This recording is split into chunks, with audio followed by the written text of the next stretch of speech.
Hello, everybody, and welcome to my 100 sub special. Yes, I reached 100 subs, something I did not think will happen.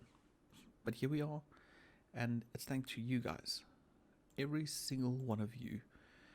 So I thought for this special, there's a few things I want to do, but for now, I'm just gonna see where we came from and what we've created in the 100 subscribers game. So we're starting out here on the very start island. So this island used to be a lot bigger. It used to extend this whole reach, and if we go over to this side, even this whole area over there. And I remember the first time recording this first episode, I dug this whole island out using stone tools. So it always stay close to my heart, or dear to my heart, digging out this area and then creating my own little custom island with a little tortoise bay over here where we have two turtles. No, turtles, not tortoises. And then the donkeys. These donkeys were adventure on their own. We actually leashed them and pulled them over with the boat. So they still need to go to the nether, and they will get their home there in due time. But for now, they're bros with the turtles. And over here we created this little crop field, which was our starter food source, and it was great, and it helped us in the start. But we had to get a place to sleep, and we actually hollowed out this area, and this was the starter cave, or the starter base, and it was perfect. It had all the stuff for smelting, it had storage, it had crafting benches and storage, enough storage, and yeah, there's quite a lot of things left in here. And our mining all happened down there. I'm not going to go down there, it's just a normal branch mine, but that's where that happened. So this was the starting area, and because we took away most of the island, we needed a dedicated area for tree farming, and this island was it. So this island was just a normal small, and we just extended it a bit and just moved out the edges, and on here we grow all our trees and plant them and harvest them if we have big projects. And well, I recently started growing cactus because I need some cactus. So this is then the dedicated area where we get all our wood supply from, and I would like to automate wood farming by building a tree farm, but that will have to wait. That is something for the near future. Another thing we got when we upgraded the world from 1.16 to 1.17 was the what you call those things, dripstone. So we had to find a way to start gathering dripstone, and I created this little crack in this mountain, and in here we've got a moss carpet floor with amethyst blocks under, so you can hear it make a noise. Listen. Also slightly, and then we've got dripstone up there that's permanent, and it's just when we AFK by the tree farm, let the trees grow, this will grow as well. So I only harvest it every now and then. And then what I usually do is I come up here, just aim there, and I just start harvesting all the way around, all the way there. And when I'm done, the ones at the bottom, and we've gathered quite a lot. We haven't used any of it, but we've gathered quite a lot of those. So this is it for these two areas. But the second farm we ever built was the mob farm. So if we just fly over this side, you'll see it rendering in. It's a design by Nembom, I think. Yeah, I think it's Nembom. And basically mobs will just spawn, and this was also our early XP farm. So mobs would actually spawn, drop down, and I would just hit them with a sword. But I recently automated that, and now it's just for the drops. That's different. So after we did this mob farm, we also managed to venture out and quite close to spawn being over there, fly over to this area. Well, back then we rode a boat over and climbed the hills, but we actually came across a little village. Oh, it's over there. The village isn't here anymore, but we started terraforming the area, adding cliffs, connecting it to the nether, and just slowly adding farms. The first thing we added was a villager breeder that we disguised as this little house over here. The villager breeders are designed by Logical Geek Boy, and well, it's not working anymore. Well, it's working, it's just turned off because we have enough villagers. We then went ahead and added things like a carrot farm to get us some carrots going, and also on this side a melon farm, because we needed, well, melon and pumpkins, because we needed those things to trade with villagers, and the villagers would then provide us with emeralds, which we could exchange for books. So these were the early cubbies where the villagers were kept. The only one left is this farmer, which, well, he has never been cured, but he's been good to us. So every now and then we'd just come over, and you'll see we've got carrots pouring in. This will be potatoes. We've got melons and pumpkins. There's the final craft ones, and even some sugarcane. So it's quite interesting, and then everything can be accessed from back here. So this is the melon pumpkin farm. All their drops go up and up the elevator over there and into the storage system as well. So it's quite convenient, and it's just two of the things we're farming and storing so long. So we are farming those two, farming these, and we will add pumpkins, potatoes over there. And on this side, I want to add sugarcane. So here's the villagers we bred with, and the babies, the offspring. And over here, if we go through here, under this whole landscape, I actually dug out a part and created a sugarcane farm. So it's in here, it's not yet completed, but it gives us quite a lot of sugarcane, which is quite convenient. So the idea is that we'll add a lot more farms to this area. I've got a few more listed that I want to do, like cactus farm, the potato farm, maybe a cocoa bean farm, and we'll get around to that. It's still all part of the season of what I want to do, and hopefully soon. But another thing we've also been doing in this area is this is the area where we get our coral from for our netherscaping. So we do a lot of netherscaping, and I do not want to go through this portal. I want to go through a different one. So I'm going to fly back, and I'll catch you on the other side. So another farm I forgot to mention was the iron farm. This is designed by Nembom as well. It's quite efficient, and it's the source of all our iron in this season. And this will also do, because I wanted to go back to the mob farm, but this will also do. So what happens is we actually set up shop in the nether. The main idea was that we would start in the nether, and then as soon as 1.17 or 1.18 releases, we can delete the overworld and move out of the nether. But that's not the case. That's not what's going to happen. So we're not going to wipe the overworld. Instead, we've got all of these farms in the overworld running through and feeding into the nether. So everything comes together, goes into simple dispensers, and they dispense everything through portals into the nether.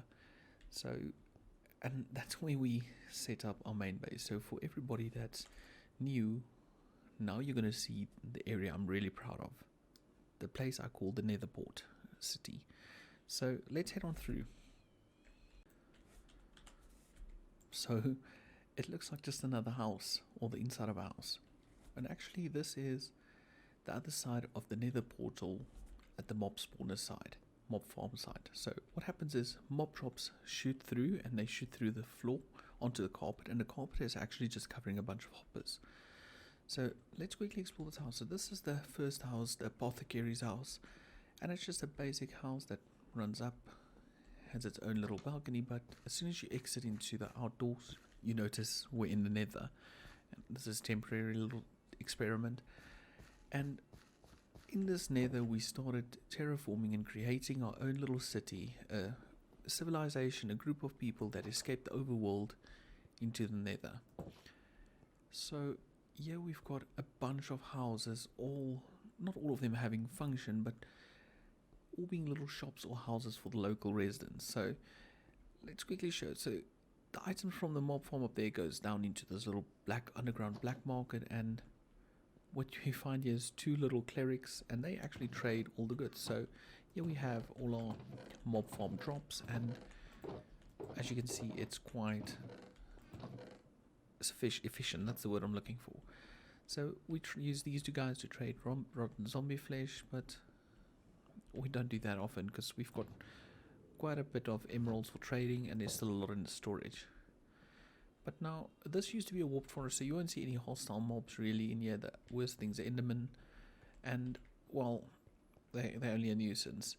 So to protect the city, we had to do something special. So we do have an anti-grief mob data pack on for Ghasts, otherwise we will cry every episode. But then, yeah, so over here we've got a second building, and this one is the first time I was ever building with diorite, and I think it came out quite nice and I like it. But this is like almost the second or the third starter house if you want. A little enchanting area, or main storage is storage we use the most. We have all our items. We've got blast furnace and the floor normal furnaces, which will get replaced with super smelters at some stage. But for now, this is home and it works quite well. We've even got a little brewing area at the back, and we brew every now and then, which is perfect. Coming out here, we've got a bunch of other shops. This is like the glow berries or the berry shop, so they sell berries and stuff. And we've got like this little house, which is the dye shop, and this is actually functioning as our dye storage. And it's stocked and we use it quite often, which is nice. We do have a short-term project board where we have stuff on like cactus farm, furnace ray, carrots, which we want to do and can do quickly. And then we've got long-term stuff like the wither skull farm, prismarine farm, bamboos and gold farm. And the gold farm, for example, we will go visit that later. We have that, but we don't have a bartering system yet. So this is what we do over there, or over here. And then on this side we can run around. We just got another house over here, which is just a house, and as this house actually overlooks the port, which is like a little nether port where we've got this warp nylium ship with a hot air balloon. So the idea is that this ship can go on lava, but it can also take off and go to other destinations. There's one such destination I'll show you guys shortly. But that's it for this area, or this top area on this side. But we also have something down there where we can quickly jump down, and this is just a little walkway underground which comes to the Strider dock, which is quite a lovely little area where we can grab our mushrooms and we just ride around with the Striders. This area also runs through to the other side, and you can see some of our buildings floating on the nether islands, and it all just came together quite nice. Here we've got a little garden that it was on, I think it was Mother's Day, and I couldn't be with my family this year, so I built this little area for my mum because she loves gardening, she loves flowers, she loves nature. So this is her little area, just dedication, just to say I miss them. Well, they're great supporters. So over here we had a problem because the Crimson Forest just over there, so we've got these guys coming through quite a lot. So we built this little wall and gate to keep them out, and I think it came out quite nice, and yeah, it keeps the enemies out. If we head back over this way, we've got a building up here which is like the forge or the smith's building, and the iron from the iron form actually gets shot through the portal as well, and it lands up all over here. So as you can see, this is quite efficient. This is not even from AFKing, it's just from being in that area. And we even get the poppies, which we turn into red dye for dye storage, or just bone meal. This house has nothing on the inside, not yet at least, but we'll get there. Over here we've got, to the right, we've got our netherite mining, so we go down there if we want to mine netherite, and it also stores some of our basalt and blackstone items. I wanted to create also a little area that's quite lived in, so we've got this little market square where we've got certain items we produce getting sold, and I would like to sometime add a few vendors, do like honey blocks at a few villages so they can't get out, and just have them sell these items. So we've got a carpet trade over here, nice little canopy, and this was originally the starter nether base house, like the very first house we stayed in. The really old channel followers might know this house or remember this house, and It served us quite long with storage upstairs, which is ripped out now, and storage downstairs, but it was very small. This was all the storage we had, so we had to move out. We did do a secret area in here, but nothing came of that. I'll actually take this. I don't have one. Thank you. And our cats, and one of our cats are in here. We'll still move them out, but for now, this is just a house over here, just like next to a house, a lean-to, where we do our composting of items we don't need, like this leaf. And then we'll go up there now. I just want to show these houses, and just another addition to the suburbs. We've got this area going up with just more houses and a little courtyard between them, walking around, which is quite a nice little touch. Our biggest nether farm, or nether based farm, or second biggest I guess, is this little building over here. If we go into here, this is the wool factory where wool gets spun into carpets and stuff. But if you head to the back, we've got an insane amount of wool. I actually turned the farm off, it's not on, and we produce every single color of wool here. This was quite a big project and took quite a while to make, but it's one of my favorite builds on here. You'll most probably hear me say that 100 times. I've got so many favorites, but it works quite well. It gives us quite a lot of wool, more than we actually use, so that's why I turned it off, just because I don't need that much. Over to this side, we've got 2 tunnels, so let's first go up just to show you guys. This is just a little tunnel leading to this area. This is actually the nether spawn. So that portal up there is where you come through when you cross through the portal on the starter island, and this one goes to the wood cutting island. So again, just little small hubs in the nether, and I don't want to do the classical nether tunnels that keep you safe. I rather wanted to do something that looks like a landscape. So I think we succeeded in that, and we ended up really lucky with the warped forest we landed in. Over here, I discovered that we can actually grow crops in here. It just takes a lot longer, and if you do have enough light, you can till the soil, plant something quickly, and it will actually grow. So we do have a bit of crops for decoration. Through here in this gigantic tree that I'll show you from the top, we actually have our bee farm, and that this at the moment only produces honeycombs, which is more than sufficient. The idea is to maybe add another area that does honey, but for now this is more than enough, and that just goes to here. Now I would like to redirect it and repurpose the starter house down here, this one, as a honey shop, so that might happen. When we finished filling in all of these, well, let's first finish the bottom floor. Let's quickly just slide over here just to show you guys. So all of this landscaping is custom done. This area used to open up onto a warped forest, so we just closed it up. We kept some of the natural nether elements just to show that we don't want to eliminate the nether, but just incorporate it into our builds. So this area then wraps around. You can see the ship through here into this custom netherscaped area. This area still needs some work done, but this will lead to the farming area, and the idea is to do little vendors here as well, so farmers and what all. So the best part about the landscaping in nether was, I love landscaping, but to come up with this palette, the smooth basalt, the polished basalt, the coral blocks, and the soul sand, everything, it just worked out so nice. And I think it's one of my new favorite landscaping, because I started with that and I just ended up falling in love with that, and it looks fantastic. So here we've got a bunch of shops. This one's going to be rockets. So in the end, I want the paper from the sugarcane farm or sugarcane to end up in this store, so that's something we need to connect still. Over here we've got the trading hall, which is also one of my favorite builds. Oh, I forgot the door open. If you come in here, all our villagers are in here. So we've got quite a few cool deals, protection, and I traded very long for these.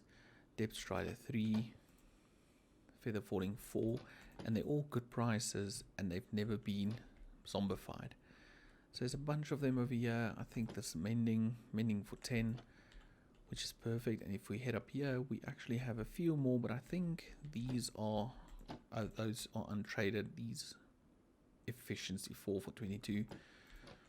So this little library area, and I don't spend a lot of time here anymore, but if I do need an enchanted book, this is where I end up coming. And if we continue down here, we've got our latest addition to this area, which is the Goldsmith's shop. I had a fright now. This guy really scared me.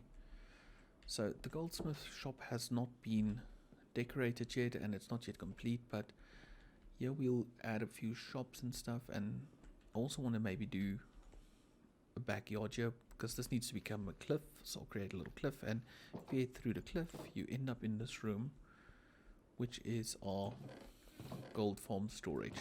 And we'll get to all these farms in a few minutes, but it's been very efficient. It's another farm by Nembom, and I decided to do this floor out of glass so you can see through, and it just looks nice. And if you ever need to go to the backbone, you right click that and you're in here, and there's all the storage and everything, sorting.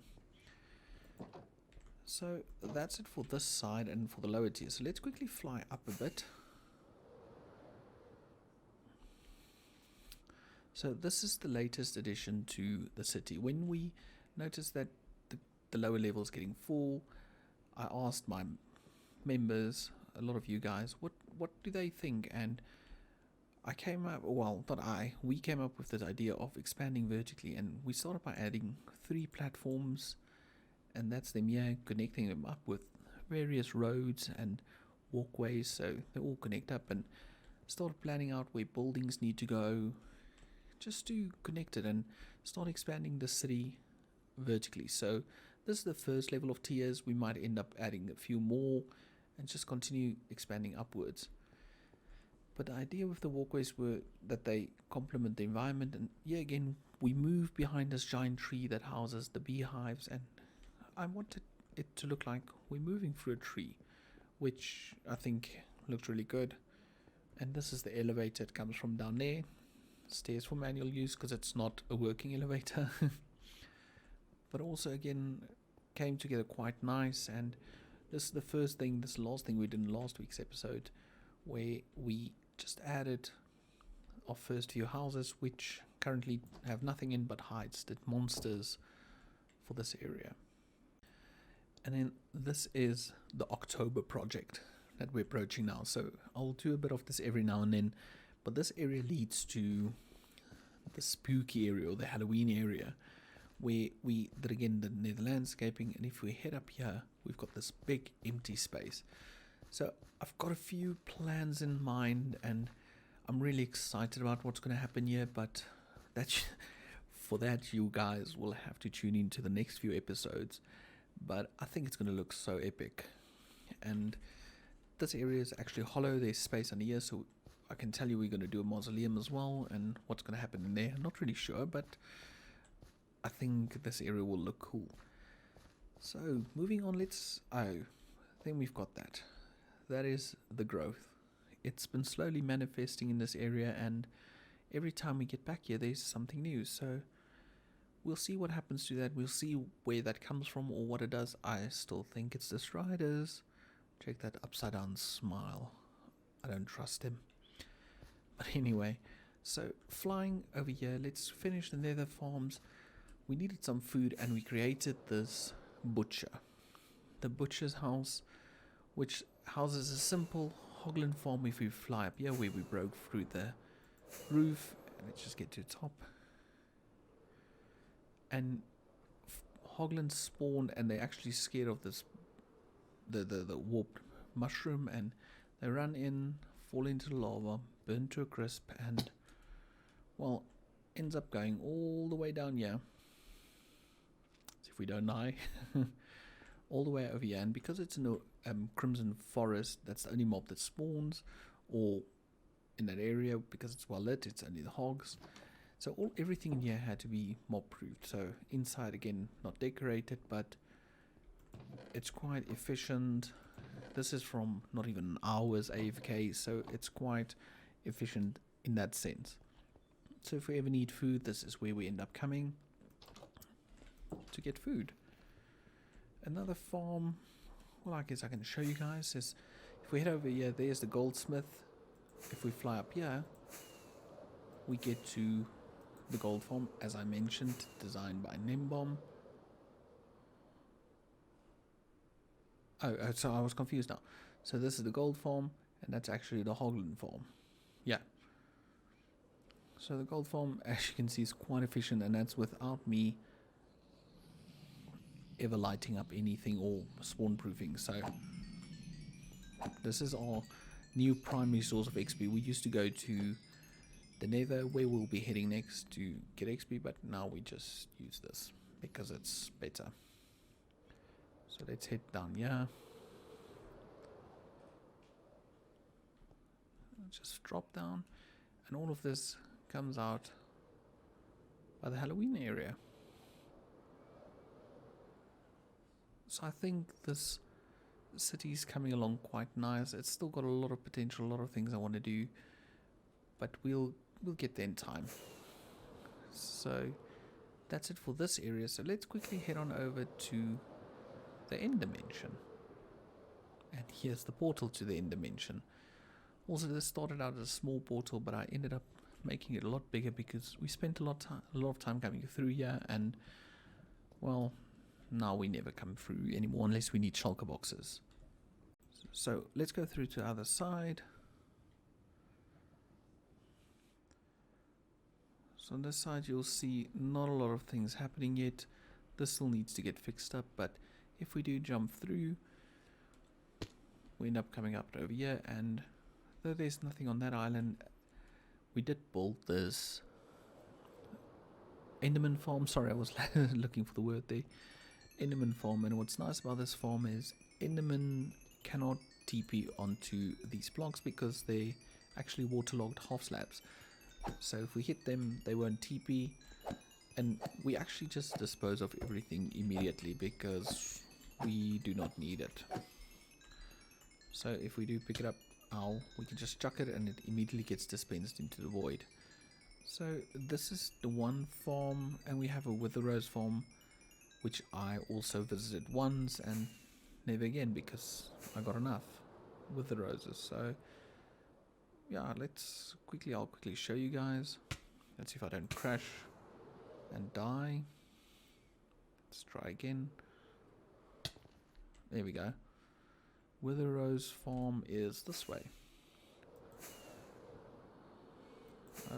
Yeah. So if we just fly in this general direction, there we go. We've got an AFK spot up there, and we actually just have a wither killing Enderman. So the Enderman actually spawn on a platform, the same as with the Enderman farm. They actually just spawn, and then let's just fly all the way up because they won't spawn now. And they just fall down, and then the wither kills them, and that in the end gives us Ender Roses. Ender Roses. Wither Roses. Ooh, this is very loud, but you can see they end up in there. Let's get out of here. Yeah, so that's it. So that's mainly what's been happening in the world. So let me quickly get back to city and we'll have a talk.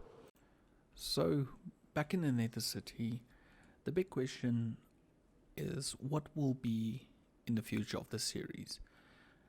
Honestly, I would like to continue expanding the city, adding more farms, and that is exactly what you guys can expect.